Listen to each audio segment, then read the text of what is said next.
আজকের যে কন্টেন্টটি বা ভিডিওর যে বিষয়বস্তু সেটি হলো ভারতের পররাষ্ট্রমন্ত্রী ডক্টর এস জয়শঙ্করের বাংলাদেশ সফর নিয়ে। এটি বাংলাদেশের যে রাজনীতি, গত এক বছর ধরে রাজনীতির যে হিসাবপত্র ছিল, রাজনীতির যে গন্তব্য ছিল, প্রায় সব হিসাবপত্র উল্টে দিয়েছে এবং গন্তব্যকে ভিন্ন খাতে প্রবাহিত করে দিয়েছে।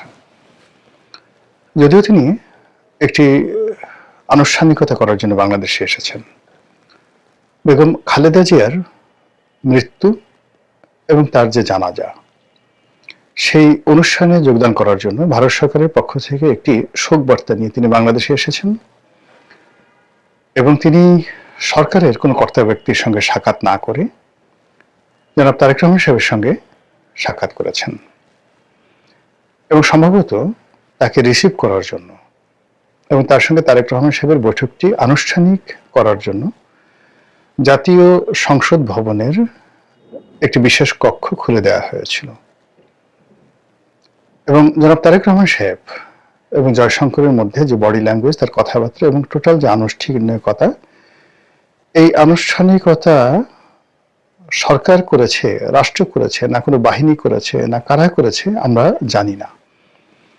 কিন্তু অবস্থা দৃষ্টি মনে হয়েছে যে জয়শঙ্কর এবং জনাব তারেক রহমান সাহেবের যে বৈঠকটি, এটি কেবল ভবিষ্যতের নয়, এটি বর্তমানের যে ক্ষমতা, সেই ক্ষমতার একটা নির্দেশক এবং সেই নির্দেশনাকে ভারত স্পষ্টতই সিল এবং সাপোর্ট দিয়ে বলে দিয়েছে যে আমরা তারেক রহমান সাহেবের বাইরে, বিএনপির বাইরে অন্য কোনো ক্ষমতাকে আমরা এই মুহূর্তে অ্যাক্রেডিটেট করি না।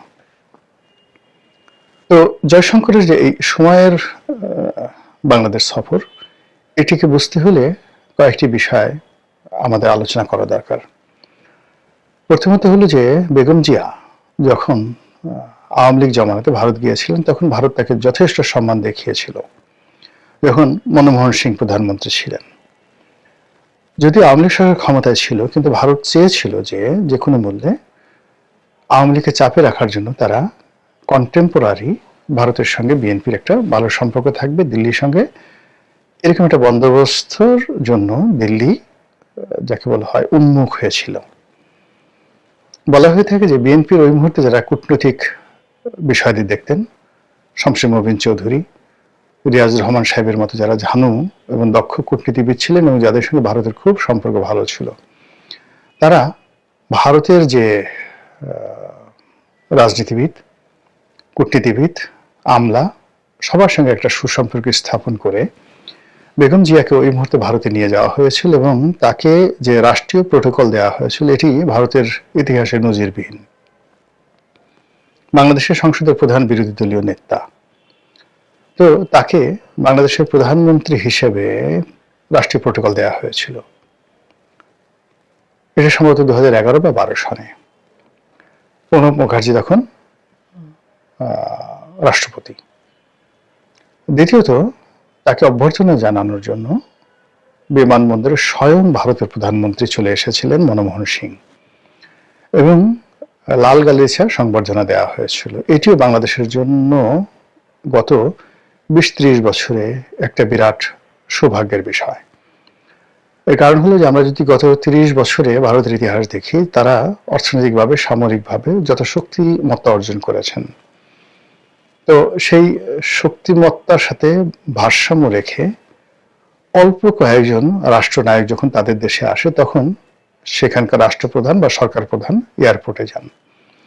আদারওয়াইজ উপমন্ত্রী, প্রতিমন্ত্রী, সর্বোচ্চ মন্ত্রী পর্যায়ের লোকজন পাঠিয়ে বিশ্বের বিভিন্ন দেশের সরকার প্রধানদেরকে তারা অভ্যর্থনা জানান এবং 2014 থেকে একদম শেষ পর্যন্ত নরেন্দ্র মোদীর জামানাতে শেখ হাসিনা যেই কয়বারই গিয়েছেন, কখনো উপমন্ত্রী, কখনো প্রতিমন্ত্রী মর্যাদার কাউকে এয়ারপোর্টে পাঠিয়ে শেখ হাসিনাকে রিসিভ করা হয়েছে। তো সেখানে স্বয়ং প্রধানমন্ত্রী মনমোহন সিং, আবার জানাতেন প্রধানমন্ত্রী না, কংগ্রেসের প্রধানমন্ত্রী, তিনি বেগম জিয়াকে অভ্যর্থনা জানিয়েছিলেন। এটা বিএনপির একটা বিরাট কূটনৈতিক বিজয় ছিল এবং একই সঙ্গে বিএনপির সঙ্গে ভারতের সম্পর্কর যাকে বলা হয় করার যে আগ্রহ, এটার একটা সর্বোচ্চ পরাকাষ্ঠা ছিল। বিএনপি সেটা রাখতে পারেনি। এর কারণ হলো সরকার পতনের আন্দোলন যখন তুঙ্গে, ঠিক সেই সময়টাতে প্রণব মুখার্জি বাংলাদেশে এসেছিলেন এবং তার সঙ্গে বেগম জিয়ার একটা শিডিউল বৈঠক ছিল এবং সেই বৈঠকের দিনে অবরোধ চলছিল ঢাকা শহরে এবং সেই অবরোধের মর্যাদা রাখতে গিয়ে বেগম জিয়া প্রণব মুখার্জির সঙ্গে দেখা করেননি। এটা ভারত রাষ্ট্র হিসেবে খুব অপমান বোধ করেছে এবং এরপর থেকে ভারত ক্রমশ বিএনপি থেকে দূরে চলে গেছে। বিএনপি প্রথম দিকে এটা পাত্তা দেয়নি, কিন্তু 2018 সনের পর বিএনপি যখন বুঝেছে যে না, ভারতের সঙ্গে তার সম্পর্ক রক্ষা করা দরকার, তখন বিভিন্ন চ্যানেলে বিএনপির একটা বিশেষজ্ঞ গ্রুপ বারবার ভারতে পাঠিয়ে তারা এই সম্পর্কটি পুনঃস্থাপন করার চেষ্টা করেছে, কিন্তু কোনো ফ্রুটফুল রেজাল্ট কিন্তু কখনো আসেনি। এমনকি তারা 2024 সনে, অর্থাৎ বিএনপি 2024 সনে যে নির্বাচনটি হয়ে গেল, সেই নির্বাচনে ভারতের যে ইন্টারফারেন্স আশা করেছিল সেটা ভারত করেনি। অন্যদিকে র বলেন, অন্যান্য এজেন্সি বলেন, যার সঙ্গে সাধারণত রাজনীতিবিদদের একটা ভালো সম্পর্ক থাকে, সেই অর্থে লন্ডনে তারেক রহমান সাহেবের সঙ্গে তাদের একটা সম্পর্ক প্রথম থেকেই ছিল, কিন্তু সেই সম্পর্কের ভিত্তিতে তারেক রহমান সাহেব ভারতকে বিশ্বাস করতে পারছিলেন না, আর ভারতও তারেক রহমান সাহেবকে বিশ্বাস করতে পারছিলেন না। ওদিকে ভারতের যে কর্তৃত্ব, এটাকে অস্বীকার করে চীনের সঙ্গে একটি সম্পর্ক স্থাপন করার জন্য যেভাবে বিএনপি চেষ্টা করেছিল, সেখানেও কিন্তু আসলে হালে পানি পাওয়া যায়নি। এর কারণ হলো যে আওয়ামী লীগ তারা যুগপৎভাবে ভারত এবং চীন এই দুটো শক্তিকে কবজায় রেখেছিল। অন্যদিকে তারা প্রাণান্ত চেষ্টা করেছিল আমেরিকার রিপাবলিকানদের সাথে, ডেমোক্র্যাটদের সাথে সম্পর্ক ছাপিয়ে রাষ্ট্র হিসেবে আমেরিকার সঙ্গে একটি সম্পর্ক স্থাপনের জন্য। তো জো বাইডেনের জমানাতে আওয়ামী লীগ যে সফলতা পেয়েছিল, কিন্তু ডোনাল্ড ট্রাম্পের আসার সঙ্গে সঙ্গে সেটা উল্টে যায়। আর এর আগে যখন ডোনাল্ড ট্রাম্প ক্ষমতায় ছিলেন আগের মেয়াদে, তখন নরেন্দ্র মোদীর সঙ্গে, বাংলাদেশের সঙ্গে আর ডোনাল্ড ট্রাম্পের সঙ্গে একটা ত্রিমাত্রিক সম্পর্ক গড়ে উঠেছিল এবং এটা ব্যক্তিগত পর্যায়ে ছিল। কিন্তু এইবারে যে ঘটনাটা হলো সেটা হলো যে যুদ্ধ, পররাষ্ট্রনীতি এবং ডিপ স্টেট পলিসি নিয়ে আমেরিকা বলতে গেলে তাদের যে সিদ্ধান্ত ছিল জো বাইডেনের জমানাটাতে, সেটার একেবারে 180 ডিগ্রি অ্যাঙ্গেলে উল্টে গিয়ে ট্রাম্প সরকার এই কাজ করবে না এই সিদ্ধান্ত নিয়েছে। ফলে কি হলো, বাংলাদেশের যে রাজনীতি, সেই রাজনীতির ব্যাপারে মার্কিন যে মদত ছিল সেই মদতটা উঠে যায় এবং এখানে আবার একছত্রভাবে ভারতের আধিপত্য কায়েম হয়ে যায়। তো এরকম যখন ভারতের একছত্র আধিপত্য কায়েম হয়ে যায় এবং এখন যেভাবে মিস্টার ডোনাল্ড ট্রাম্প ভারতের চোখ দিয়ে বাংলাদেশকে দেখার চেষ্টা করছেন, আর এর আগে ডক্টর মোহাম্মদ ইউনূস সরকারের উপর যাকে বলা হয় আমেরিকান সরকারের যে সকল কর্তা ব্যক্তি আস্থা রেখেছিলেন এবং তারা যে সকল বিষয়ে ডক্টর মোহাম্মদ ইউনূস সরকারের নিকট আশা করেছিলেন, তাদের মনে হয়েছে যে এটা সম্ভব নয়, এই সরকারকে দীর্ঘমেয়াদে টিকে রাখা সম্ভব নয়।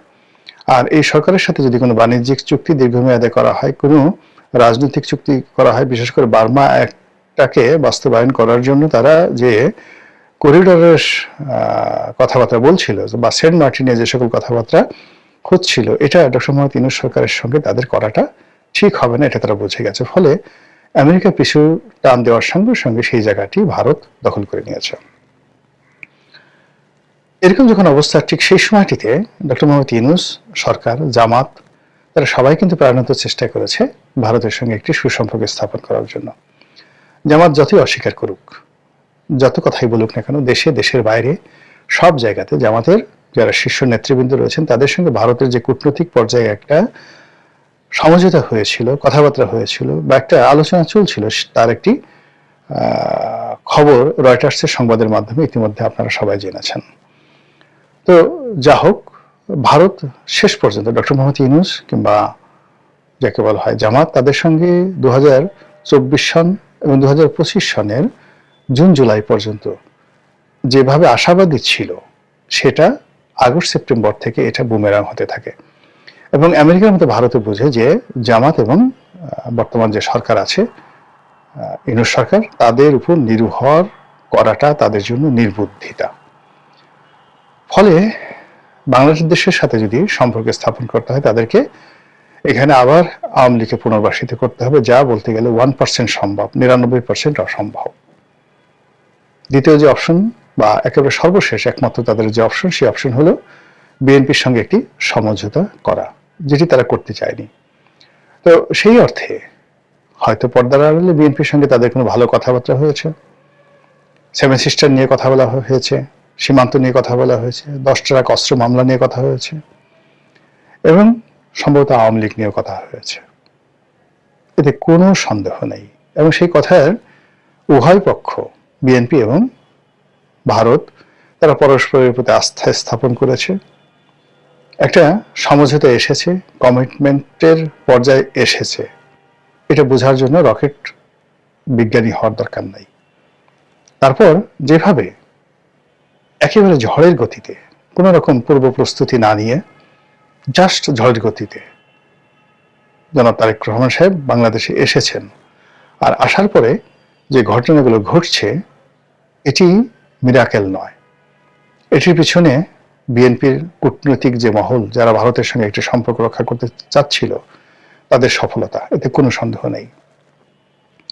এবং তার প্রেক্ষিতে ডক্টর জয়শঙ্করের বাংলাদেশ আগমন এবং তারেক রহমান সাহেবের সঙ্গে যতটুকু বৈঠক হয়েছে, আমরা দৃশ্যতে যেটা দেখেছি, আর তাদের মধ্যে কি কথা হয়েছে আমরা জানি না, কিন্তু যতটুকু আমরা বডি ল্যাঙ্গুয়েজ দেখেছি তাতে মনে হচ্ছে যে এই মুহূর্তে ভারত, জয়শঙ্কর যে কোনো মূল্যে বাংলাদেশে একটি নির্বাচন চাচ্ছে। সেই নির্বাচনে বিএনপি জয়লাভ করে আসুক, তারেক রহমান সাহেব ক্ষমতা লাভ করুক এবং প্রধানমন্ত্রী হোক। এই ব্যাপারে বিএনপির এই যে বিজয়, সম্ভাব্য বিজয় সম্পর্কে ভারতের কোনো আপত্তি নাই, বরং তারা এটিকে স্বাগত জানাবে।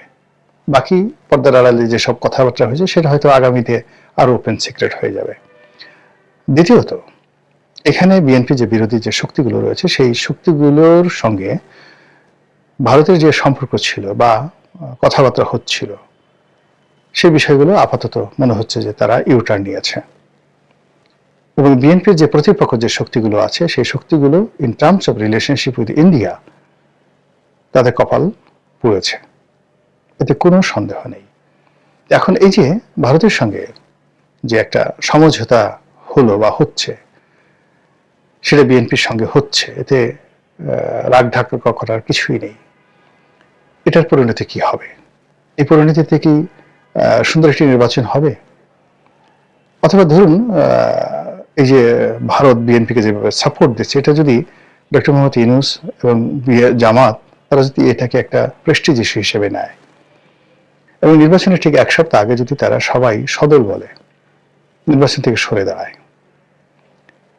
এখন তো নতুন করে শিডিউল ঘোষণা আর সম্ভব নয়, নতুন করে কোনো প্রার্থী পাওয়া যাবে না, রাজনীতির ময়দানে কোনো বিরোধী দল নেই, কেবলমাত্র বিএনপি, তার সঙ্গে সঙ্গে জামাতের যারা ঐক্যবদ্ধ গ্রুপ আছে, তারা যদি হঠাৎ করে দর কষাকষি করে যে আমাদেরকে জাতীয় সরকারে এই কটা পদ দিতে হবে, তাহলে আমরা নির্বাচনে আসব, আদারওয়াইজ আমরা নির্বাচনে আসবো না। সেক্ষেত্রে কি হবে? নির্বাচনটি একতরফা হবে, 15 ফেব্রুয়ারির মতো হবে, 300 আসনে বিএনপি জয়লাভ করবে, জামাত তখন আওয়ামী লীগের সঙ্গে যোগদান করবে, অথবা জামাতের চাপের কাছে, সরকারের চাপের কাছে ডক্টর মোহাম্মদ ইউনূসকে রাষ্ট্রপতি বানাতে হবে, জামাতের আমিরকে উপপ্রধানমন্ত্রী করতে হবে এবং মন্ত্রী পরিষদের অর্ধেক সিট জামাতকে ছেড়ে দিতে হবে। এই সকল যদি শর্ত, জাতীয় সরকারের শর্ত বিএনপি অস্বীকার করে, তাহলে রাজনীতির ময়দান জামাতের যে শক্তিমত্তা রয়েছে, তার সঙ্গে সঙ্গে আওয়ামী লীগ তো এখানে মানে পিন এবং পাঞ্চ এ দুটো করার জন্য তারা মুখিয়ে আছে। তাহলে কি হচ্ছে? আমরা যত কিছু ভালোই কল্পনা করছি, যেভাবে ভারতকে সবকিছুর মানে দণ্ড এবং মুন্ডের অধিকর্তা মনে করছি, সেটি বাস্তবায়িত নাও হতে পারে। মহান আল্লাহ আমাদের সবাইকে হেদায়েত দান করুন এবং হেফাজত